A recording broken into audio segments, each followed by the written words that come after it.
5 ದಿವಸದಲ್ಲಿ ಟ್ರಾಫಿಕಲ್ಲಿ ಇಂಡಿವಿಜುವಲ್ ಆಗಿ ಓಡಿಸೋ ಥರ ಕಳಿಸ್ಕೊಡ್ತೀನಿ. Just 25 days. ಓಡಿಸಿಲ್ಲ ಅಂದರೆ ಅವ್ರ ಅಮೌಂಟ್ ರಿಫಂಡ್ ಮಾಡ್ತೀನಿ. ಓಪನ್ ಚಾಲೆಂಜಾ ಇದು 100% ಚಾಲೆಂಜ್, ನಾನು ರಿಫಂಡ್ ಮಾಡ್ತೀನಿ.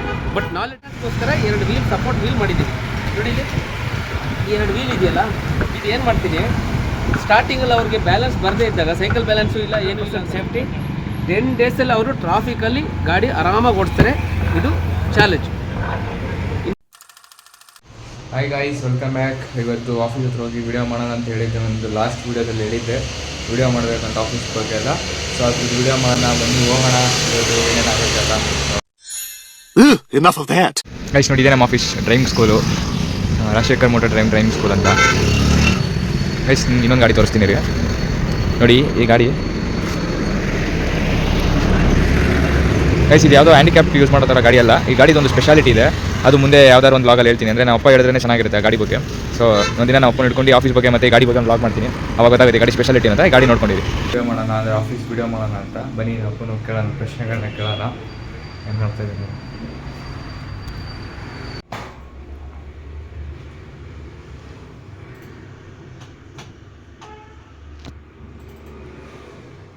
ಅಪ್ಪ, ನೀವು ಇದುವರೆಗೂ ಎಷ್ಟು ಜನಕ್ಕೆ 2 ವೀಲರ್ ಕಳಿಸಿದ್ದೀರಾ? 2 ವೀಲರ್ ಟ್ರೈನಿಂಗಾ? ಹಾಂ, 1000ಕ್ಕಿಂತ ಹೆಚ್ಚು ಜನ, ಜಾಸ್ತಿನೇ ಇದ್ದಾರೆ. ಸುಮ್ಮನೆ ಅಂದಾಜು 1000ಕ್ಕಿಂತ ಹೆಚ್ಚು. ಯಾಕೆ ಅಲ್ಲ, ಕಲಿಸ್ಬೇಕಾದ್ರೆ ಯಾರು ಬಿದ್ದು ಕೈಕಾಲೆಲ್ಲ ಮುರ್ಕೊಂಡಿಲ್ವಾ? ಸ್ಟಾರ್ಟಿಂಗಲ್ಲಿ ಆ ಥರ ಇತ್ತು ಸಮಸ್ಯೆ, ಡ್ರೈವಿಂಗ್ ಸ್ಕೂಲ್ ಮಾಡಿದ ಹೊಸರಲ್ಲಿ. ಬಟ್ ಈಗ ಅದು ಬೇಡ ಅಂತಲೇ ಒಂದು ಹೊಸ ಐಡಿಯಾ, ಒಂದು ಹೊಸ ಟೆಕ್ನಾಲಜಿ ಮಾಡ್ಕೊಂಡಿದ್ದೀನಿ ನಾನೇ. ಏನು ಟೆಕ್ನಾಲಜಿ? ಒಂದು 2 ವೀಲರ್ನ ನಾನೇ ಹೊಸದಾಗಿ ಐಡಿಯಾ ಮಾಡ್ಕೊಂಡಿದ್ದೀನಿ. ಈಗ ಯಾರು ಬೀಳಲ್ಲ, ಒಬ್ಬರು ಬಿದ್ದಿರೋದು ಇಲ್ಲವೇ ಇಲ್ಲ. ಪ್ರೂಫು ಇದೆ, ಬಾ ತೋರಿಸ್ತೀನಿ ನಿನಗೆ. ಬನ್ನಿ, ಬೇಕಂದ್ರೆ ಕೊಡ್ತೀನಿ. ಬನ್ನಿ ತೋರಿಸಿ ಬನ್ನಿ. ನೋಡಿ, ಎಕ್ಸ್ಪ್ಲೇನ್ ಮಾಡೋಣ.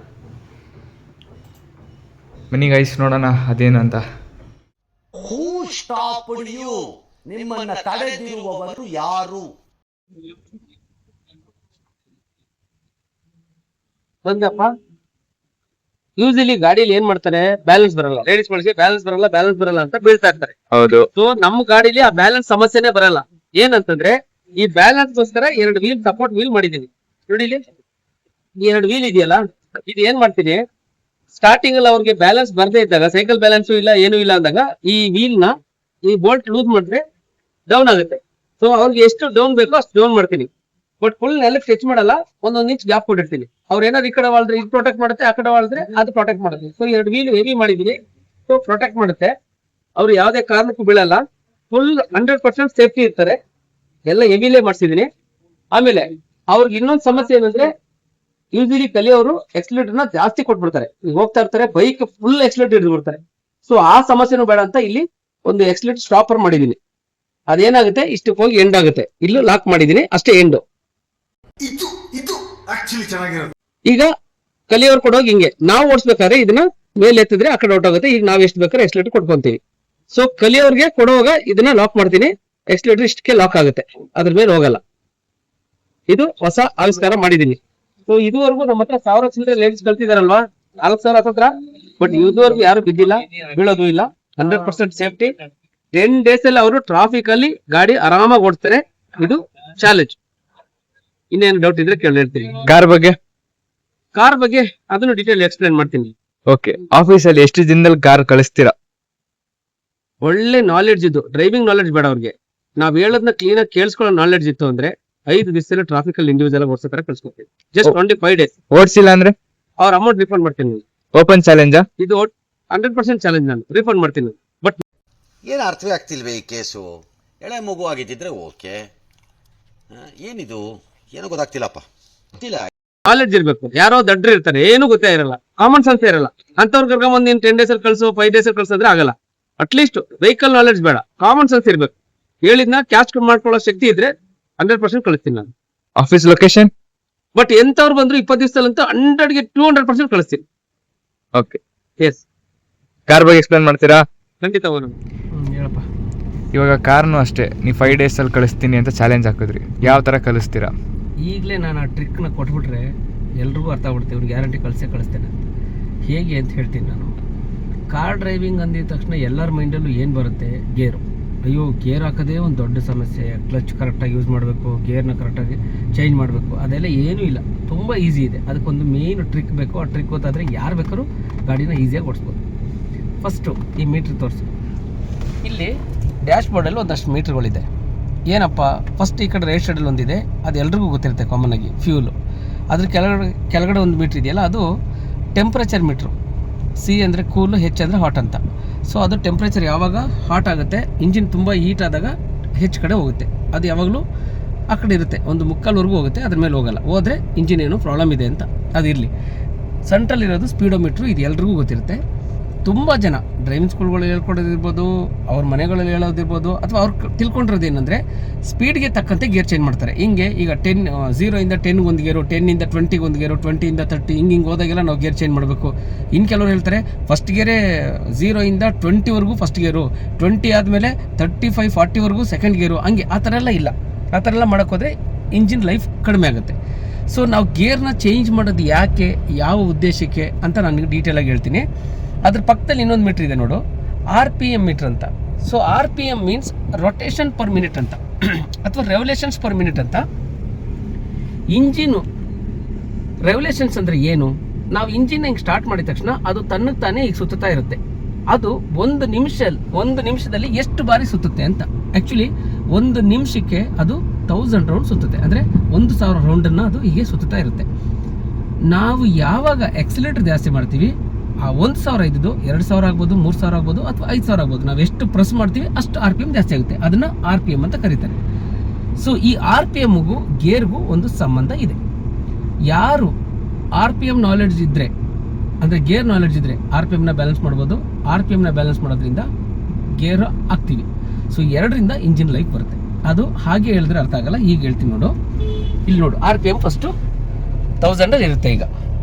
ಈಗ ಎಕ್ಸ್ಲೇಟ್ ಕೊಡ್ತಾ RPM 2000 ಹೋಯ್ತು ನೋಡಿ. ಈಗ 3000 ಹೋಗಿದೆ. ನಾನು ಇನ್ನೂ ಸ್ವಲ್ಪ ಕಡಿಮೆ ಮಾಡ್ತೀನಿ, 2000 ಇದೆ. ಈಗ 2000ಅಲ್ಲಿ ಹೋಗ್ತಾ ಇದೆ. ಯಾವಾಗ 3ಗಿಂತ ಕ್ರಾಸ್ ಆಗುತ್ತೆ, ಅಂದರೆ 2 ಮೇಲೆ ಹೋಗ್ತಿದ್ದಂಗೆ ನಾವು ನೆಕ್ಸ್ಟ್ ಗೇರ್ ಹಾಕಬೇಕು.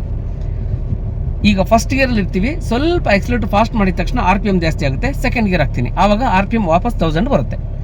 ಮತ್ತೆ ಈಗ 1000 ರೌಂಡ್ ಸುತ್ತಾ ಇತ್ತು ಇಂಜಿನು, ಫಸ್ಟ್ ಗೇರ್ ಹಾಕಿದ್ದೀವಿ, ಗಾಡಿ ಸ್ವಲ್ಪ ಎಕ್ಸಿಲೇಟರ್ ಮಾಡ್ತೀವಿ. ಎಕ್ಸಿಲೇಟರ್ ಮಾಡಿದ ತಕ್ಷಣ RPM ಆಟೋಮೆಟಿಕ್ 2000ನ ಕ್ರಾಸ್ ಮಾಡುತ್ತೆ. ಯಾವಾಗ 2000 ಕ್ರಾಸ್ ಆಗುತ್ತೆ, RPM ಜಾಸ್ತಿ ಆದಾಗ ಇಂಜಿನ್ ಲೈಫ್ ಕಡಿಮೆ ಆಗುತ್ತೆ. ಅದಕ್ಕೆ ಏನು ಮಾಡ್ತೀವಿ, ಸೆಕೆಂಡ್ ಗೇರ್ ಹಾಕ್ತೀವಿ. ಸೆಕೆಂಡ್ ಹಾಕಿದ ತಕ್ಷಣ 2000ಗಿಂತ ಜಾಸ್ತಿ ಇದ್ದಿದ್ದು RPM ವಾಪಸ್ 1000 ಬರುತ್ತೆ. ಈಗ 1000 ಆಯಿತು. ಈಗ ಇಂಜಿನ್ ನಾರ್ಮಲ್ ಆಗಿರುತ್ತೆ. ಮತ್ತೆ ಎಕ್ಸ್ಲೇಟರ್ ಕೊಡ್ತೀವಿ, ಮತ್ತೆ RPM ಜಾಸ್ತಿ ಆಗುತ್ತೆ. ಟೈರ್ ಸ್ಪೀಡ್ ಜಾಸ್ತಿ ಆದಂಗೆಲ್ಲ RPM ಜಾಸ್ತಿ ಆಗುತ್ತೆ. ಮತ್ತೆ RPM ಜಾಸ್ತಿ ಆದಾಗ ಇನ್ನೊಂದು ಗೇರ್ನ ಚೇಂಜ್ ಮಾಡ್ತೀವಿ, ಮೀನ್ಸ್ ಥರ್ಡ್ ಗೇರ್ ಹಾಕ್ತೀವಿ. ಈ ಥರ್ಡ್ ಗೇರ್ ಹಾಕಿದ ತಕ್ಷಣ RPM ವಾಪಸ್ 1000 ಬರುತ್ತೆ. ಈ ಥರ ನಾವು ಇರೋ ಗೇರ್ಗಳನ್ನ ಇನ್ಕ್ರೀಸ್ ಮಾಡ್ತಾ ಹೋದ್ರೆ, ಅಂದರೆ ಈ ಗೇರ್ನ ಸುಮ್ಮನೆ ಇನ್ಕ್ರೀಸ್ ಮಾಡೋದಲ್ಲ, RPM ಜಾಸ್ತಿ ಆದಮೇಲೆ ಗೇರ್ನ ಇನ್ಕ್ರೀಸ್ ಮಾಡಬೇಕು. ಸೊ RPM ಜಾಸ್ತಿ ಹೇಗಾಗುತ್ತೆ, ಎಕ್ಸ್ಲೇಟರ್ ಕೊಡೋದ್ರಿಂದ. ನಾವು ಎಕ್ಸ್ಲೇಟರ್ ಪ್ರೆಸ್ ಮಾಡಿದಾಗೆಲ್ಲ RPM ಜಾಸ್ತಿ ಆಗುತ್ತೆ. RPM ಜಾಸ್ತಿ ಆದರೆ ಗೇರ್ನ ಜಾಸ್ತಿ ಮಾಡ್ಕೊಬೇಕು. ಸೊ ಈ ಗೇರ್ಗಳನ್ನ ಜಾಸ್ತಿ ಮಾಡ್ಕೊಂಡು ಹೋಗೋದ್ರಿಂದ ಇಂಜಿನ್ ಲೈಫ್ ಬರುತ್ತೆ. RPM 1000ಅಲ್ಲಿ ಸ್ಟೇಬಲ್ ಆಗಿ ನಿಲ್ಲಬೇಕು. ನೀವು ಯಾವುದೇ ಗೇರ್ ಹಾಕಿ RPM 1000 ಇದ್ದರೆ ನೀವು ಹಾಕಿರೋ ಗೇರ್ ಕರೆಕ್ಟ್ ಇದೆ ಅಂತ ಅರ್ಥ. ಸಮ್ ಟೈಮ್ RPM ಕಡಿಮೆನೂ ಆಗುತ್ತೆ. ಯಾವಾಗ ಅಂತ ಹೇಳ್ತೀವಿ, ಈಗ ನಾವು ಸೆಕೆಂಡ್ ಗೇರ್ ಹಾಕಬೇಕಾಗಿತ್ತು, ಥರ್ಡ್ ಗೇರ್ ಹಾಕ್ಬಿಟ್ಟಿದ್ವಿ, ಅಂದರೆ ಒಂದು ಗೇರ್ ಎಕ್ಸ್ಟ್ರಾ ಹಾಕಿರ್ತೀವಿ, ಆವಾಗ RPM ಡೌನ್ ಆಗುತ್ತೆ. ಈ 1000 ಇರೋದು ಒಂದು 700 800 ಆ ಥರ ಬಂದಾಗ ಇಂಜಿನ್ ವೈಬ್ರೇಷನ್ ಬರುತ್ತೆ, ಗಡ್ ಶೇಕ್ ಬರುತ್ತೆ. ಒಂದು ವೇಳೆ ಇನ್ನೂ ಕಡಿಮೆ ಆಯಿತು, 500ಗಿಂತ ಕಡಿಮೆ RPM ಆಯಿತು ಅಂದರೆ ಇಂಜಿನ್ ಆಫ್ ಆಗಿಬಿಡುತ್ತೆ. ಯಾಕಂದರೆ ಅಷ್ಟು ಕಡಿಮೆಯಲ್ಲಿ ಮೂವ್ ಮಾಡೋಕ್ಕೆ ಅದಕ್ಕೆ ಕೆಪಾಸಿಟಿ ಸಾಕಾಗಲ್ಲ. ಸೊ ಇದನ್ನ ನಾವು ಪ್ರಾಕ್ಟಿಕಲ್ ಆಗಿ ನೋಡ್ಕೊಂಬರೋಣ. ಕಾರ್ನ ಈ RPM ಬಗ್ಗೆ ತಿಳ್ಕೊಂಬಿಟ್ರೆ 5 ದಿವಸ ಅನ್ನೋದೇ ಜಾಸ್ತಿ. ಅದಕ್ಕಿಂತ ಮುಂಚೆನೇ ಕಾರ್ನ ನೀವು ಇಂಡಿವಿಜುವಲ್ ಆಗಿ ಓಡಿಸ್ಬೋದು. ಅದನ್ನು ನಾನು ಪ್ರೂವ್ ಮಾಡ್ತೀನಿ, ಈಗಲೇ ನಿಮ್ಗೆ ತೋರಿಸ್ತೀನಿ. ಓಕೆ, ನಾವು ಒಂದು ರೌಂಡ್ ಹೋಗೋಣ. ತುಂಬ ಜನಕ್ಕೆ ಈ ಗೇರ್ ಬಗ್ಗೆ ನಾಲೆಡ್ಜ್ ಕಡಿಮೆ.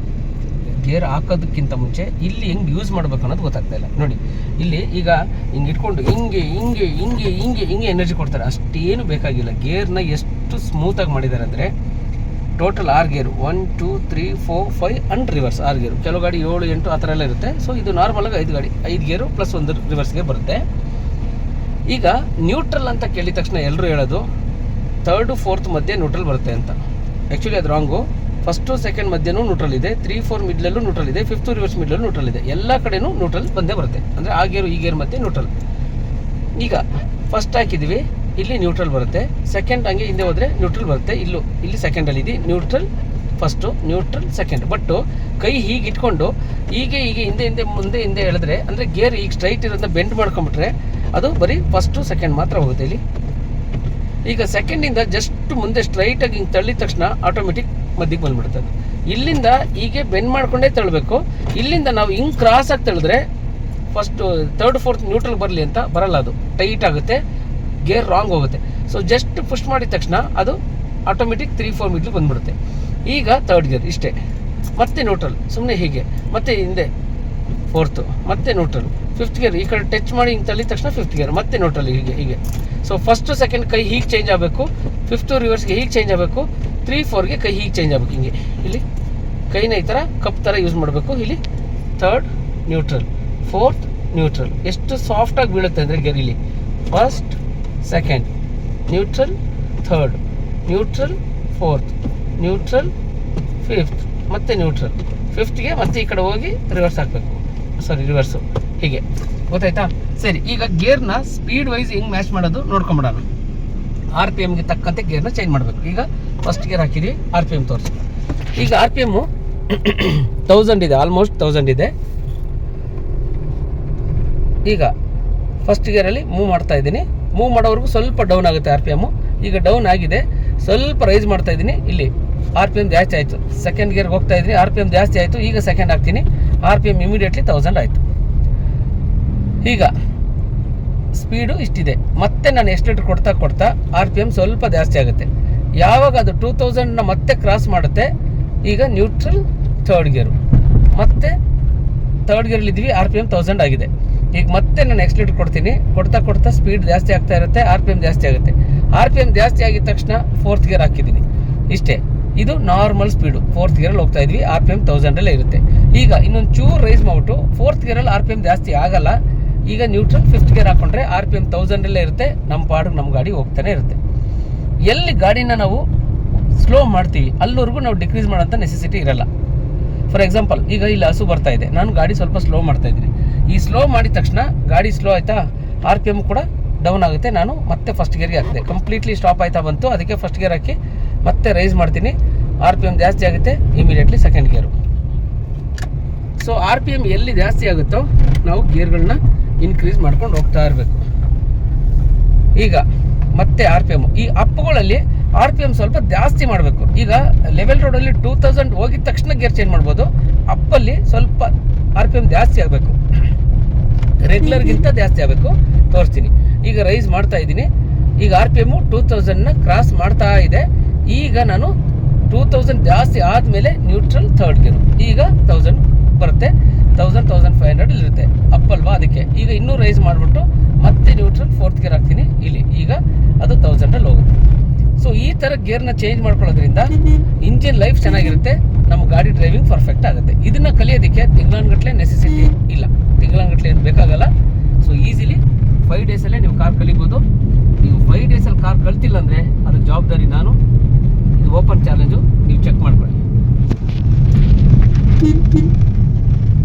ಇನ್ನೊಂದು ಡೌಟು, ಸ್ಪೀಡೋಮೀಟರ್ ಏನಕ್ಕೆ ವರ್ಕ್ ಆಗ್ತಿಲ್ಲ? ನಾನೇ ತೆಗ್ದಿದ್ದೀನಿ, ಯಾಕಂದರೆ ನಮ್ಮ ಹತ್ರ ಕಲಿಯೋರೆಲ್ಲ ಆ ಸ್ಪೀಡೋಮೀಟರ್ ನೋಡ್ಕೊಂಡು ಗೇರ್ ಚೇಂಜ್ ಮಾಡ್ತಾರೆ. ಆ್ಯಕ್ಚುಲಿ ಗೇರ್ನ ಸ್ಪೀಡೋಮೀಟರ್ ನೋಡ್ಕೊಂಡು ಚೇಂಜ್ ಮಾಡಬಾರ್ದು, RPMನ ನೋಡ್ಕೊಂಡು ಚೇಂಜ್ ಮಾಡ್ಬೋದು ಒಂದು, ಇಲ್ಲ ಆ ಸೌಂಡ್ ಅಬ್ಸರ್ವ್ ಮಾಡಬೇಕು. ಎಲ್ಲ RPM ಜಾಸ್ತಿ ಆಗುತ್ತೆ, ಆ ಸೌಂಡ್ ವೀ ಅಂತ ಬರುತ್ತೆ, ಆ ಸೌಂಡ್ ಬಂದಾಗ ಗೇರ್ ಚೇಂಜ್ ಮಾಡಬೇಕು. ಇಲ್ಲಾಂದರೆ ಸ್ಪೀಡೋಮೀಟರ್ ನೋಡ್ಕೊಂಡು ಗೇರ್ ಚೇಂಜ್ ಮಾಡಿದ್ರೆ ಅದು ಒಂದೊಂದು ರೋಡ್ಗೆ ಒಂದೊಂದು ಥರ ಸ್ಪೀಡೋಮೀಟರ್ ಇರುತ್ತೆ. ಸೊ ಸ್ಪೀಡೋಮೀಟರ್ ವೇರಿಯೇಷನ್ನು ಆಗುತ್ತೆ ಸ್ಪೀಡಿಗೆ ತಕ್ಕಂತೆ, ನಾವು ಅದಕ್ಕೆ ಬೇಡ, ಅದಕ್ಕೆ ಈ ಥರ ಮಾಡೋದು. ಓಕೆ, ಅಪ್ಪ ಓವರ್ ಆಲ್ ಈಗ ಗೇರ್ ಚೇಂಜ್ ಮಾಡೋ ಉದ್ದೇಶ ಏನು? Correct, very good question. Actually ತುಂಬ ಜನ ಅನ್ಕೊಂಡಿರೋದು ಸ್ಪೀಡ್ಗೋಸ್ಕರ, ನಮಗೆ ಸ್ಪೀಡ್ ಬೇಕು ಅಂದರೆ ನಾವು ಗೇರ್ ಜಾಸ್ತಿ ಮಾಡ್ತೀವಿ, ಸ್ಪೀಡ್ ಬೇಕು ಅಂದರೆ ಗೇರ್ ಜಾಸ್ತಿ ಮಾಡ್ಕೊಂಡು ಹೋಗಬೇಕು. ಅದಲ್ಲ, ಅದು ರಾಂಗ್ ಆಗುತ್ತೆ. ಗೇರ್ ಚೇಂಜ್ ಮಾಡೋದ್ರಿಂದ ಇಂಜಿನ್ ಲೈಫ್ ಬರುತ್ತೆ, ಇಂಜಿನ್ ಲೈಫ್ಗೋಸ್ಕರ ಗೇರ್ ಚೇಂಜ್ ಮಾಡ್ತೀವಿ. ಆ್ಯಕ್ಚುಲಿ ಫಸ್ಟ್ ಗೇರಲ್ಲೂ ನಾವು 40 ಸ್ಪೀಡ್ ಹೋಗ್ಬೋದು. ಈಗ ನಾರ್ಮಲಾಗಿ ಎಲ್ಲ ವೆಹಿಕಲ್ನು ಯೂಸ್ ಮಾಡೋದು ಎಷ್ಟಪ್ಪ ಸ್ಪೀಡ್ ಅಂದರೆ ಈ ಸಿಟಿ ಲಿಮಿಟಲ್ಲಿ 40-50 ಯೂಸ್ ಮಾಡ್ತಾರೆ, ಅದ್ರ ಮೇಲೆ ಹೋಗಲ್ಲ. ಸೊ ಫಸ್ಟ್ ಗೇರು 40 ಸ್ಪೀಡ್ ಹೋಗುತ್ತೆ, 50 ಸ್ಪೀಡ್ ಹೋಗುತ್ತೆ ಫಸ್ಟ್ ಗೇರಲ್ಲಿ. ರೈಸ್ ಮಾಡ್ಕೊಂಡೋದ್ರೆ ಹೋಗುತ್ತೆ, ಬಟ್ ಅಷ್ಟೊಂದು ರೈಸ್ ಆದರೆ RPM 7000-8000 ಹೋಗುತ್ತೆ. ಸೊ ಇಂಜಿನ್ ಲೈಫ್ ಹೊಟ್ಟೋಗುತ್ತೆ. ನಾವು ಇಂಜಿನ್ ಲೈಫ್ ಬೇಕಂದರೆ RPMನ 2000ಗಿಂತ ಜಾಸ್ತಿ ಕ್ರಾಸ್ ಆಗೋಕ್ಕೆ ಬಿಡಬಾರ್ದು. ಆ ಥರ ಗೇರ್ ಚೇಂಜ್ ಮಾಡೋದ್ರಿಂದ ಇಂಜಿನ್ಗೆ ಲೈಫ್ ಚೆನ್ನಾಗಿ ಬರುತ್ತೆ, ಅದರಿಂದನೇ ಮೈಲೇಜ್ ಬರೋದು. ಸೊ ಅದಕ್ಕೋಸ್ಕರ ಗೇರ್ ಚೇಂಜ್ ಮಾಡ್ತೀವಿ. ಸ್ಪೀಡ್ಗೂ ಗೇರ್ಗೂ ಸಂಬಂಧ ಇಲ್ಲ. ನಾವು ಇಂಜಿನ್ ಲೈಫ್ಗೋಸ್ಕರ ಆ ಸ್ಪೀಡ್ ಜಾಸ್ತಿ ಆದಂಗೆಲ್ಲ ಗೇರ್ ಜಾಸ್ತಿ ಮಾಡೋದ್ರಿಂದ RPM ಬ್ಯಾಲೆನ್ಸ್ ಆಗುತ್ತೆ, RPM ಬ್ಯಾಲೆನ್ಸ್ ಆಗೋದ್ರಿಂದ ಇಂಜಿನ್ ಲೈಫ್ ಬರುತ್ತೆ ಅಷ್ಟೇ.